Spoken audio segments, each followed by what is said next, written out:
sisters, brothers, siblings in the Episcopal Church in Northern Indiana. Grace and peace be with you in Jesus, the light for all nations. Greetings, friends. I hope this video message finds you well. We've been living now for almost 6 months in the midst of this COVID pandemic, and I know that it's been difficult for you. I know that our clergy have been attempting to care for you. I know that we're finally looking for some ways to be gathering for in-person worship inside. Hopefully more information will be coming out next week. This past Wednesday, I had the privilege to be with bishops on a Zoom call for our third day of a House of Bishops meeting. We met in July for 2 days and then in September for 1 day. The presiding bishop began our time together by reminding us of how important it is to encourage people to register to vote and to vote. He said this, and it was one of the most compelling things I've heard. He said, partisan neutrality does not mean moral neutrality. So many people get confused about church and state kinds of issues. We as people of faith have a responsibility to speak to the moral issues that face our country. So I want to encourage you to register to vote and to vote. It is a moral choice.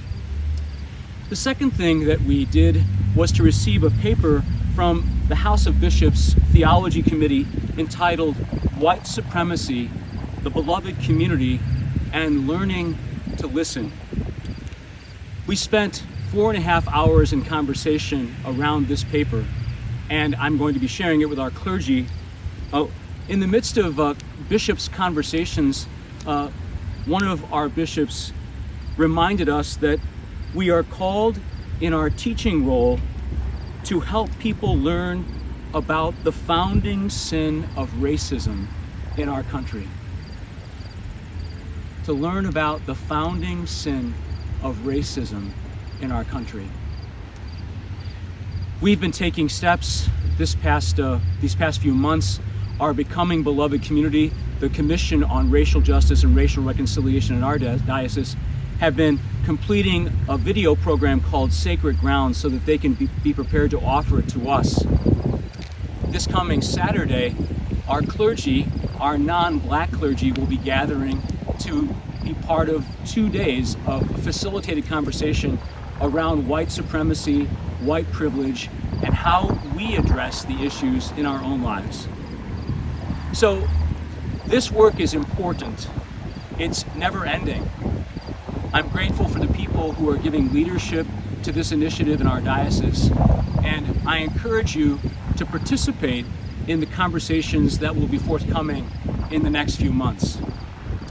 Lastly, I want to thank our Commission on Evangelism. They've put together a six series process prepared by the wider church entitled Embracing Evangelism.